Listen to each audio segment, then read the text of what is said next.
আসসালামু আলাইকুম, রিতাস কিচেনে সবাইকে স্বাগত। নতুন আরও একটি তালের রেসিপি নিয়ে চলে এসেছি। আজ শেয়ার করব সকলের ভীষণ পছন্দের রসালো তালের রসবড়া।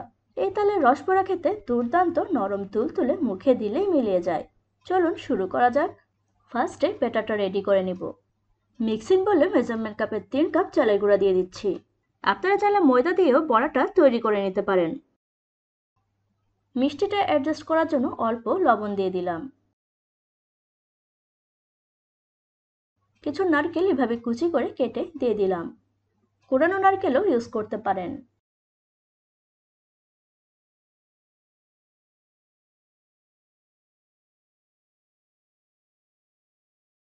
একটা কলা খোসা ছাড়িয়ে নিয়ে দিয়ে দিলাম।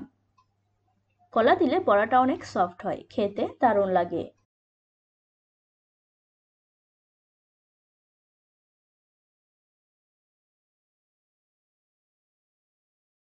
দিয়ে দিচ্ছি মেজারমেন্ট কাপের 1 কাপ আর অল্প চিনি। অল্প বেকিং সোডা অ্যাড করলাম। শুকনো উপকরণগুলো খুব ভালোভাবে মাখিয়ে নিচ্ছি। বড়াটা সেরাই দেব, তাই ব্যাটারে চিনি না দিলেও চলবে।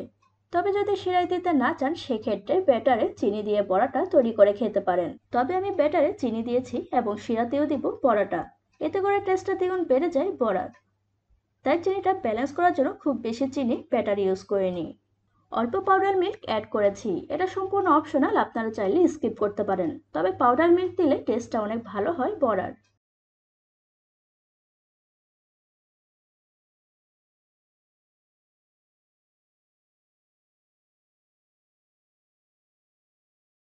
শুকনো উপকরণগুলো ভালোভাবে মাখিয়ে নিয়ে দিয়ে দিচ্ছি তালের পাল্প। তালের পাল্পটা পাতলা করে নিয়েছি, যাতে করে ব্যাটারে এক্সট্রা পানি অ্যাড করতে না হয়। যদি ঘন করে তালের পাল্প নিই, সেক্ষেত্রে এক্সট্রা পানি অ্যাড করা লাগবে। তালের পাল্প দিয়ে ব্যাটারটা ভালোভাবে মাখিয়ে নিচ্ছি। পরে প্রয়োজন হলে আবারও তালের পাল্প অ্যাড করব। আপনারা চাইলে হ্যান্ড হুইক্স দিয়েও ব্যাটারটা রেডি করে নিতে পারেন, তবে হাত দিয়ে মাখিয়ে নিলে ইজিলি পারফেক্টলি ব্যাটারটা তৈরি করা যায়।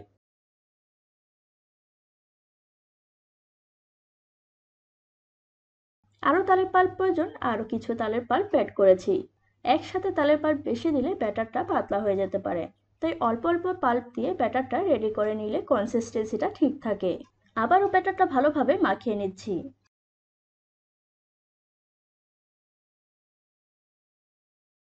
ব্যাটারের কনসিস্টেন্সিটা একটু ঘন হবে। ব্যাটার নরম হলে পিঠাটা ভালো হবে না। আঠালো টাইপ হবে ব্যাটারটা। এভাবে ভালোভাবে ফেটিয়ে নিতে হবে। যত ভালোভাবে ফেটে নিব, পিঠা তত ফুরকু এবং সফট হবে।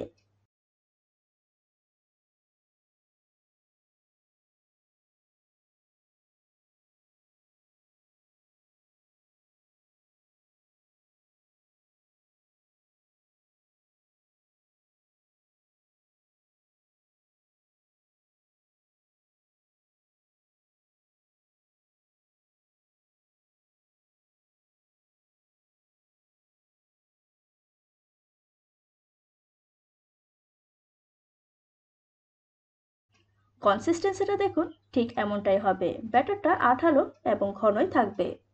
আরও কিছু নারকেল দিয়ে দিলাম। এর আগে কিছু কুচি করে দিয়েছি, এখন কোরানো নারকেল অ্যাড করলাম। নারকেল বেশি দিলে পড়ার টেস্টটা অনেক ভালো হয়। আপনারা চাইলে এক ধরনের নারকেলও ইউজ করতে পারেন, তবে কেউ যদি নারকেল পছন্দ না করেন, সেক্ষেত্রে স্কিপ করতে পারেন। আবারও কিছুটা মাখিয়ে নিচ্ছি।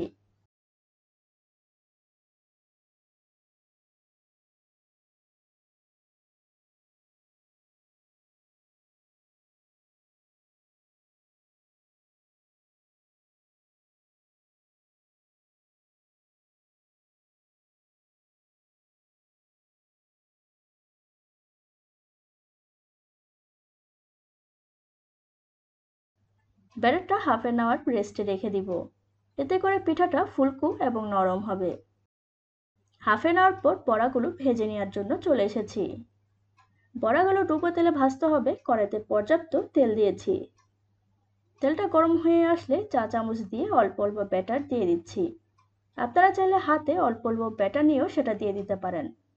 যতগুলো ব্যাটার দেওয়া যায় ততগুলোই দিয়ে দিচ্ছি। এই পর্যায়ে চুলার আঁচ মিডিয়াম টু লোতে রাখা লাগবে।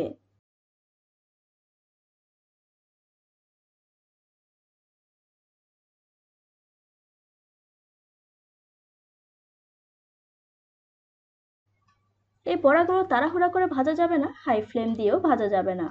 ধৈর্য সহকারে লো ফ্লেমে আস্তে আস্তে বড়াগুলো ভাজতে হবে। হাই ফ্লেমে তাড়াহুড়া করে ভাজলে বড়ার ভেতর কাঁচা থেকে যাবে এবং বড়াগুলো চুপসে যাবে। ভেতরটা ভালোভাবে হওয়ার জন্য নেড়ে চেড়ে দিচ্ছি, হালকা উল্টে পাল্টে দিচ্ছি। মুচমুচে করে বড়াগুলো ভেজে নিতে হবে, সময় নিয়ে ঘুরিয়ে ঘুরিয়ে ভেজে নিচ্ছি। হালকা উল্টে পাল্টে বড়াগুলো গোল্ডেন ব্রাউন করে ভেজে নিচ্ছি। রসে ভরা তালের এই রসবড়া পিঠাটি খেতে অসাধারণ, তাই সিজন শেষ হওয়ার আগেই অবশ্যই রেসিপিটি ট্রাই করুন। আশা করছি খুবই ভালো লাগবে।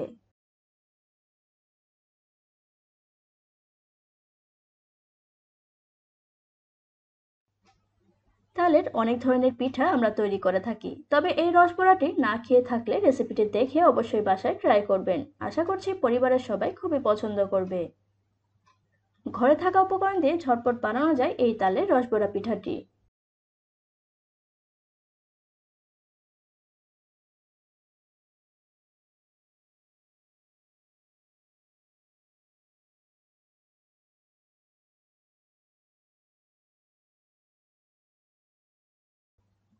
উপরটা অনেক ক্রিস্পি, ভেতরে অনেক সফট বড়াগুলো। শিরায় না দিয়েও এভাবে খেতে পারেন। গোল্ডেন ব্রাউন করে বড়াগুলো ভেজে নিয়েছি, তেল থেকে বড়াগুলো উঠিয়ে নিচ্ছি।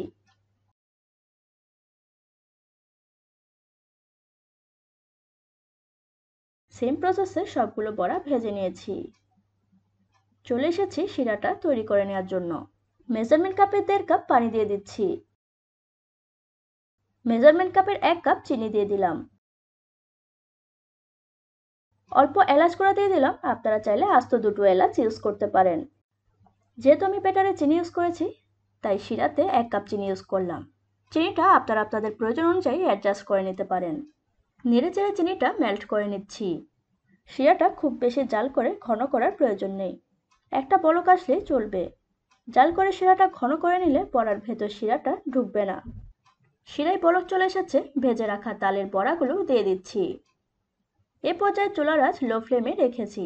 বড়াগুলো মোটামুটি গরম থাকা অবস্থায় শিরায় দিয়ে দিচ্ছি।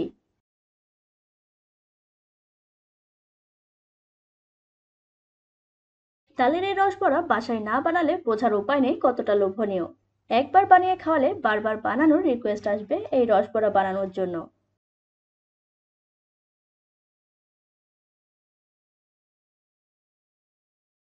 নেড়েচেড়ে বড়াগুলো শিরায় মিশিয়ে নিচ্ছি। বড়াগুলো শিরাটা সোক করে নেবে।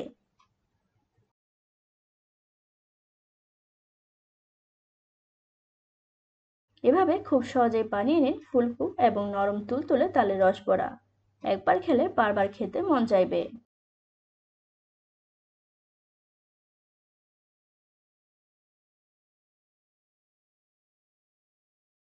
অল্প আঁচে 5 মিনিটের মতো এটা জাল করে নিচ্ছি। বেশি জাল করলে বড়াগুলো ভেঙে যেতে পারে।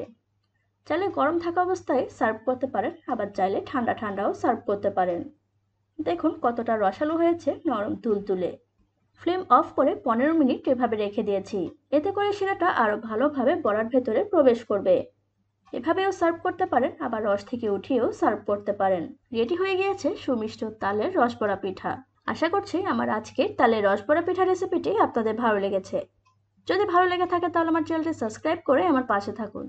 পাশে থাকা বেল আইকনটি প্রেস করে রাখুন, যাতে করে নিত্য নতুন ভিডিও সবার আগে পৌঁছে যায় আপনার মোবাইলে। ফ্রেন্ডস এবং ফ্যামিলির সাথে শেয়ার করতে ভুলবেন না কিন্তু। Thanks for watching.